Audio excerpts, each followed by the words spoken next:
Tai yra Rusijos susidomėjimo objektas, bet ar tai yra grėsmė, dar neaišku. Bet ten yra labai aiškiai vardintos ir asmenybės, ten yra 2 signatarai, Rolandas Paulauskas, Zigmas Vaišvilas. Man visiškai neaišku. Jeigu asmenys tokios institucijos dokumente figūruoja ir viešai figūruoja, turi būti jų atžvilgių pateikta argumentacija. Kitaip tai yra šmeižtas, absoliučiai. Dar Jauniškis saugumo vadas sako, kad jie įžvelgia grėsmes jų pasisakymuose, ypač Rusijos žiniasklaidai. Ir po to, ką Rusijos žiniasklaida padaro juos cituodama. Citavimas kitoje valstybėje tavo pasisakymų negali užtraukti jokio įtarimo niekam. Gali cituoti ir Šiaurės Korėja, ir Šiaurės ašigalis. Tas neturi jokios reikšmės, kas cituoja. Tai esmė yra koks turinys. Tada jie turi būtinai pasakyti, kad būtent tas turinys netitinka ne tik tai, kad valstybės politikos, bet paprasčiausiai griauna valstybę. Jeigu to nėra, tai yra šmeižtas. Rolandas Paulauskas, jo įkurtas, toksai, kaip jis vadina, visuomeninis susivienijimas, jisai tiesiog skleidžia tas vadinamasias sąmokslo teorijas. Griauna valstybę? Aš nežinau, jūs pasakykite. Tai jie tegu atsako, man tai neatrodo, kad kas nors griauna valstybę. Tai yra konstitucinė teisė žmonėms veikti, pasisakyti, turėti savo nuomonę ir organizuoti. Tai nėra slaptos organizacijos, tai nėra pogrindinis organizacijos. Zigmas Vaišvila ir dar Rolandas Paulauskas. Dabar jūs sakot, galėtų kreiptis į teismą, ar ne? Gali ir privalo. Privalėtų kaip piliečiai kažką tai, kad būtų konkrečiai atsakyta. Zigmas Vaišvila yra mano kolega nuo Sąjūdžio laikų. Lietuva nebūtų nepriklausoma valstybė, jeigu Zigmas Vaišvila nebūtų būtent birželio 3 dieną garsiajame akademijos susirinkime buvęs vienas iš aktyviausių iniciatyvinės grupės kūrėjų.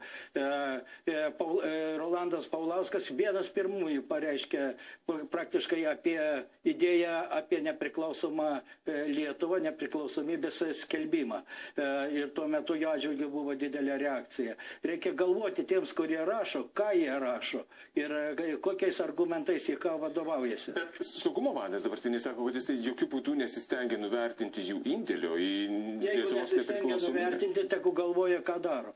Tai paprasčiausiai tai yra žmonių gyvenimai, tai yra jų likimai, tai yra jų opinija apie juos. Jeigu saugumo departamentas tokius dalykus savo leidžia reikšti, be konkrečios medžiagos, kuri iš tikrųjų yra teisinių požiūrių Lietuvoje priešiška pagal įstatymus Lietuvai, tada tai yra šmeižtas ir turėtų vis dėlto kažkaip žiūrėti savo žodžių tokios tarnybos. Saugumas taip pat įvardyja ir labai aiškiai įvardyja su pavadinimais įvairius internetinius leidinius, kuriuose taip pat yra rusiškos propagandos, ar bent jau yra atspindimas rusiškas požiūris. Jeigu jos kenkia Lietuvos valstybei, ir pagal įstatymus tegu uždaro. Bet ponas Laurinkau, kas yra kenkia, o kas yra nekenkia? Ar čia yra dabar aiškus klausimas? Pirma, norint ką nors skelbti, pirma reikia turėti kriterijus, kas kenkia, kas ne. Jūsų požiūrį, kokie yra tie kriterijai?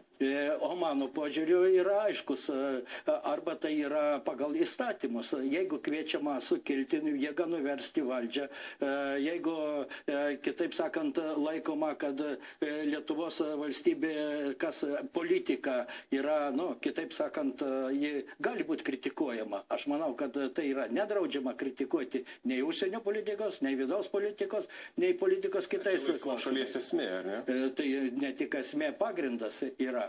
Tai turi būti konkrečiai. Arba tai yra jėga nori nuversti, arba turi rengia sukilimą, arba dirba pogrindėje prieš esamą valdžią. Minkštoji galia. Dėl to ir yra labai sudėtinga, kad labai dažnai prorusiškas požiūris arba priešiškas požiūris yra labai minkštas, jisai yra skleidžiamas dešimtmečiais kai kada ir tiesiog... Tada yra paprastas atsakymas. Tegu pirmą įsiaiškina, kas yra kieta, kas minkšta. O po to iš to, kas minkšta, nustato, kas yra priešiška Lietuvos interesą. Ką dabar turėtume... Pagal įstatymus, ne šiaip savo pagal sumanimą, kas yra kas. Jūsų manimu, ar tokios grėsmės Lietuvai išliks ir kitoje ataskaitoje, nes panašu, kad geopolitinė situacija nesikeičia? geopolitinė situacija keičiasi ir ji nėra visą laiką ta pati, grėsmės gali kisti. Beje, aš aišku turiu ir platesnių sampratojimų, bet čia ne mūsų laida. Kokie yra tie sampratojimai? Mes galime trumpai tą aptarti.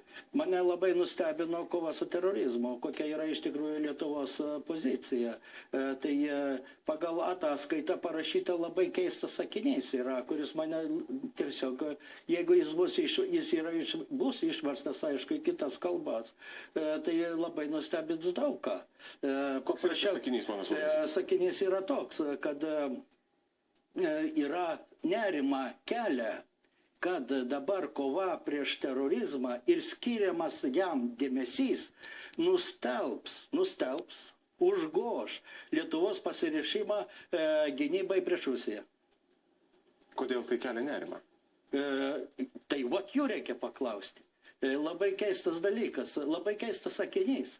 Tai kitaip sakant, kad maždaug tie, kurie skirs dabar didesnį dėmesį kovai su terorizmu, kuris yra prioritetas Jungtinės Amerikos valstijose, visoje Europoje, kur žmonės žuvo, tiesiog konkrečiai žuvo ir laikoma, kad jeigu dabar NATO pradės skirti didesnį dėmesį kovai su terorizmu, tai sumenkės dėmesys Lietuvos gynybai prieš Rusiją. Išties, ačiū, kad atvyko šį vakar pas mus į studiją, daug diskusijų dėl šios ataskaitos. Tai Mečys Laurinkus, buvęs saugumo vadas.